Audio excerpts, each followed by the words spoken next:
Morning, morning, morning. Yes, we're back with another episode, another rider. Today we have the lovely Louisa in the car, all the way from the DRC. She's an expert in handling charities, let's say, and she's going to tell us more about what she does, how she got into it, and what motivates her. So nice to have you here today, Louisa. Hi, thanks for having me. So tell us, first of all, what kind of person were you when you were in school? Kind of person I was in school, I would say that I was very, very academic. I took to school very easily, very much of like a bookworm, usually got really good grades. I was very shy, so actually I found speaking in public really hard.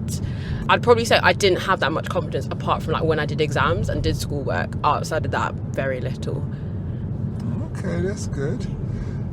What did you want to become when you was older, when you was in school? I was like one of those kids that started out wanting to be everything, and then English is like one of my favourite subjects. It's what I did at university.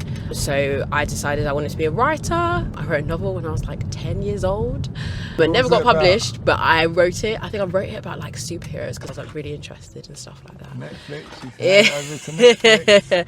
But I really enjoyed writing. It was like my favourite thing to do. And then like the more I went through school, I was like, well, I can't just be a writer. Maybe I should like think about other things. And really, I was actually always interested with working with young people, but it wasn't like the first like thought to mind. I was sort of like, let me just get through uni and then we'll see. Okay, that's good.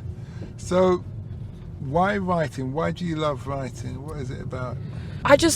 So I'm quite a creative person in terms of like I write, I dance. I did a lot of acting and drama at university as well and did a theatre company with my friends. So I really like the idea of expression, and I think when I was younger, because I wasn't very talkative, it was like my way of expressing myself through written words. And I think it's just like I do have a very vivid imagination. I like making up stories. When I was younger, I would just make up stories and maybe say them verbally. And then mum was like, maybe you should just write those things down and it's just a story. So yeah, I even to this day, like I don't write as much as I used to, but every now and again, like I get an idea and it's just a lovely place in my, like for me to be, really. Okay, that's good. So you said, tell us about the drama. You said you did drama. Was that a degree? No, so I did English literature at university, but I was always interested in acting. So I did drama at school, and I actually ended up getting the top grade in my year group for GCSE drama. So it was something that I wanted to pick up when I went to university. So I joined a theatre company, and it was just like lots of students that got together, and like outside of like the university like main drama societies, they just wanted to do plays that were different, and it was like funded by themselves, and I was more interested in something like that. So like I joined them in my second year, did loads of acting with them, did loads of plays. Then I directed a play at the Arts Centre, so I went to Warwick University. I directed a play at Warwick Arts Centre, and that was really, really fun. And then the following year, I actually joined the management team for that theatre company, so I was in charge of like events and like fundraising. I genuinely, I miss it because I don't do it as much, apart from when I'm doing it with the young people. So that was your first taste of real organising people and things? Yeah. How did you find that? What did you learn from that? I learned it is very, like, what you think managing people is actually not what it is. I think there are like ideas that you just tell people what to do and they just do it. And that's not the way it works. Actually, it's about the way that you talk to people, how you make them feel, giving people a bit of like a carrot to be like, you know, this is what it's leading to, encouraging people constantly. And you realise that actually, even if you in your head are thinking it, you have to say it verbally so many times. So yeah, that first experience was like hard. And also just like realising that... Sorry, what do you have to say verbally that you're thinking? Praise. Like if they're doing a good job, you have to constantly say it, because you thinking it, they're not going to be able to read that, and so they might just think you don't think they're doing a good job. You actually have to verbally say like, I think you're doing very well, I trust you know what you're doing. Okay, that's good. That's interesting. I see that you talk quite a bit about how people feel. Yeah. Do you think there's a point where we can be too concerned about how people feel? I think there's a line. I think there is, particularly in the role that I do now, it is like a balance of how do they feel versus actually what are the priorities for us as a team. And I think you can manage people in a way that's compassionate but still very like straightforward. Like I always use a line like, look, I know you don't want to do this, but this is the way it is, and you have to do it, and you have to do it this way, and there's no way around it, and the reason we've got to do it may seem ridiculous to you, but there is a reason for it. I mean, I always explain the why, but I think it is like a delicate balance as well. I think essentially you just don't have to be nasty in the way that you communicate it, unless, I mean, not even unless someone pushes you, really. I think there's always a way to be constructive without deliberately being nasty. Okay, that's interesting. So tell us what your title is and what a typical day is like for you in the career you're in. So I would be, it's weird because when you put your like my job title in like .com.uk, like it doesn't come up. So I'm essentially a team leader, and what that means is that I manage a team of people who deliver like educational programs in a specific area to basically like motivate and encourage those young people. Part of my role as being the team leader is also managing the operations, and that involves things like running finance. It's also things like scheduling the staffing. It's also stuff like, you know, doing one-to-ones. It's like all of the like operational side of stuff in that area comes straight to me. So that means sometimes annoyingly I'm having conversations about like the heating's not working. I need to like solve that, whilst also doing like the bigger strategy stuff. So like if funders want to come and visit, if we're trying to get like, you know, extra funding from different like corporates or universities, then I would kind of be involved in like arranging that visit and keeping those partnerships strong. Okay. Do you like your job? I love my job. It's taken me a while to get to a job that I love, because I actually used to be a teacher, and I liked parts of that job, but other parts of that job really caused me a lot of stress. So, like what? What did you like and what caused you stress? I will always say that young people are the best part of the job, always, especially with teaching. Like, they're the best part. Even though, like, you can... And I deliberately worked in places that people consider very challenging, but the young people were never the issue, because the thing is they're young people, you know? It's the other side. It's the bureaucracy, sometimes of schools. It's the stress that you're put under as a teacher, and there's no, it almost feels like there is kind of no thanks for the work that you do generally, and not by the young people. I think it's actually by like the structure. So it might be like the senior management in the school, and there's a lot of expectation without any kind of thank you or we're going to give you something back. You know, I always give the example of the fact that like I've done lots of parents' evenings, and bearing in mind that parents' evening usually runs over the time when you eat dinner. I never really got fed dinner at parents' evenings, and sometimes I was running because I would get to school at 7 and I'd have a full teaching day. I remember that Thursdays was always a full teaching day for me. I'd run from 8 to 3:30. I ran an after school club from 3:30 to 4, and then parents' evening started from 4 till 7. And sometimes my luck was I was teaching 2 groups in that year, so I didn't have a break. I was sat there doing a meeting, and it's like I have to like ask someone to just please get me some water or like coffee. But it's just stuff like that when no one thinks, oh, maybe we should put on like food for everyone because they're going to be here. I think sometimes small things like that was really annoying. Did you ever suggest that? Yeah. What do they say? Did they get back to you? Yeah, it's like, oh, that's a really lovely idea. Yeah, we'll think about it. And then like, didn't really change. They say men are more disagreeable than women. And I say that, and why I agree with that is that, for example, I used to be a dustman.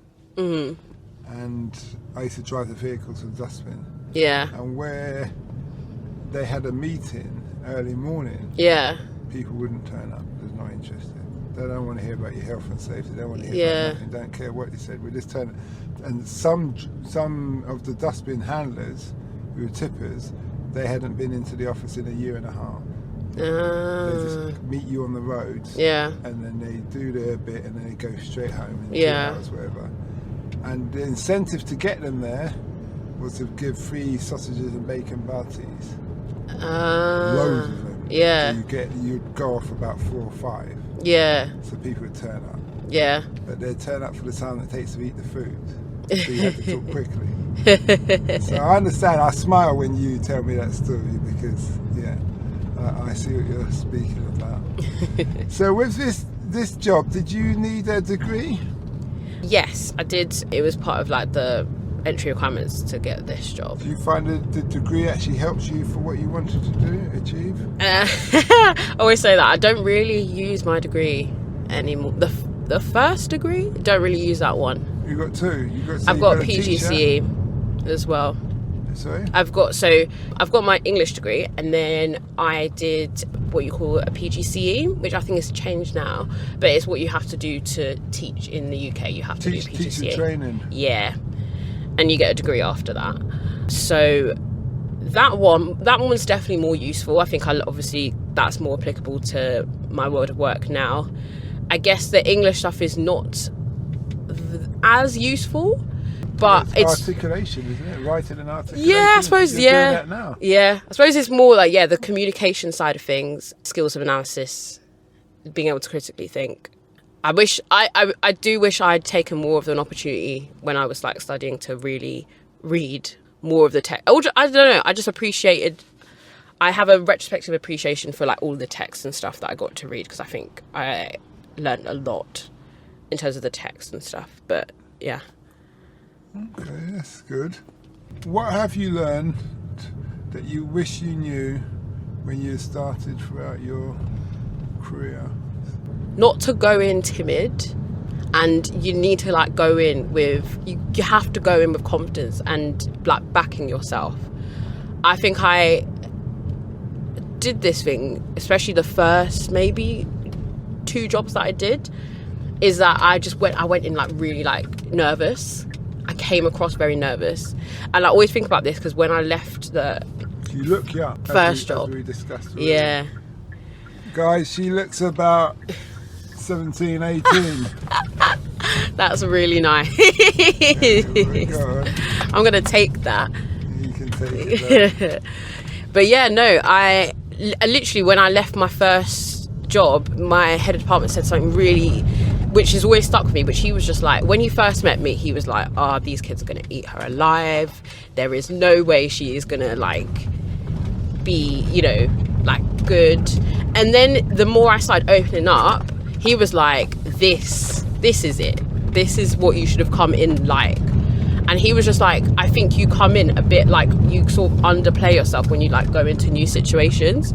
And he's like, you need to go in like with your full personality, because he's like, that's what people like, but also you know what you're doing and you have experience because you're leading them. Yeah, so he's saying as a leader. Yeah, absolutely. Because there's a difference. If you walked into a room, you want to see who's about what. Yeah, for sure. Not a leader. But yeah, even if you are, Nelson Mandela said, be the last one to talk. Well, this is it. It's having that balance, isn't it? And I feel like, especially with this role, because I actually joined what was already an established team, and I came in as like their team leader, where most of them were actually the same age as me as well. So that's like an interesting contrast, because look, most of them were my age. But they were your age or they weren't? They were. So most of them were the same age as me or older. And how did they take that? Because I know teaching older people isn't the easiest thing. Yeah. So I mean, to be fair, I think having taken on the advice that I did go in not being like I know everything. I obviously said to them that a lot of my first time here is going to be me just watching out for things, because I don't know how you work yet. I need to kind of see what the lay of land is before, and I'm not going to just start changing things straight away. I'm always like, I go in a new situation, I want to see what it looks like, and then I can be like, right, I don't think that works properly, we're going to start changing that. Or I like the way that you've started out, like the way that you organise that program, but I'm going to suggest that you do it differently. And to be fair, they were really open to hearing my feedback, considering like the experience that I have. But yeah, that was definitely one that I thought about, like when going into with that team, was also just it was not going in timid. It was like obviously not going in being like I know everything, but going in with a degree of like a quiet confidence, right? Being like, yeah, you know what, I did get this job for a reason. They did hire me, they believe in what I can do. I have been in leadership positions before. I know how to support people. I actually have enough educational experience under my belt that I actually know how education systems work very clearly. I know how to work with young people. And so I could just going in with that mindset and just making sure that I didn't waver at any point, which is very hard when you're going into a new situation, particularly when you're managing a team who knows that organisation better than you. What motivates you? Those moments where you think, I could wring that kid's neck, oh, I don't want to go into Miles or the boss. What motivates you? Oh, that is a good question. I guess because there is like a really deep part of me that feels like we should be on this earth to make it a tiny bit better. Like, the way that I always see it as a metaphor is that we are all born, we have like a little bit patch of grass, and then our responsibility is making sure that our patch of grass grows and we make it better.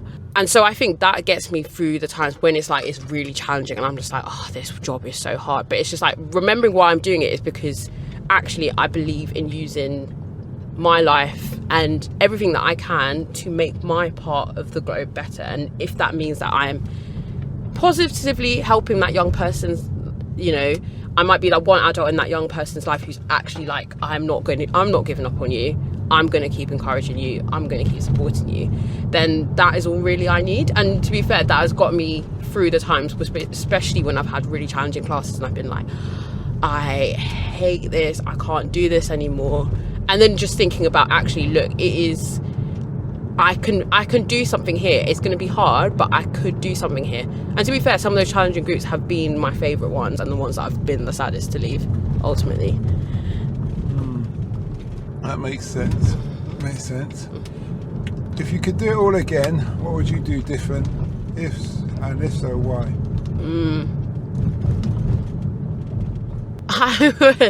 I would have... That's a really good question. I like the way you're thinking about it. That yeah. You're taking the thing seriously. Yeah. Because I feel like I always think about this question and then I'm like, would I actually, like, if I was going to change anything, what would I change? And I'm always stumped because I'm just like, I don't know. Well, if there's nothing, it's nothing. Yeah. If you're happy, you think. And that's when I realise I am happy instead of being like, oh, I'll change something.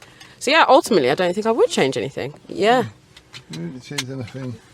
What would you say to your 16-year-old self? Calm down, you will figure it out.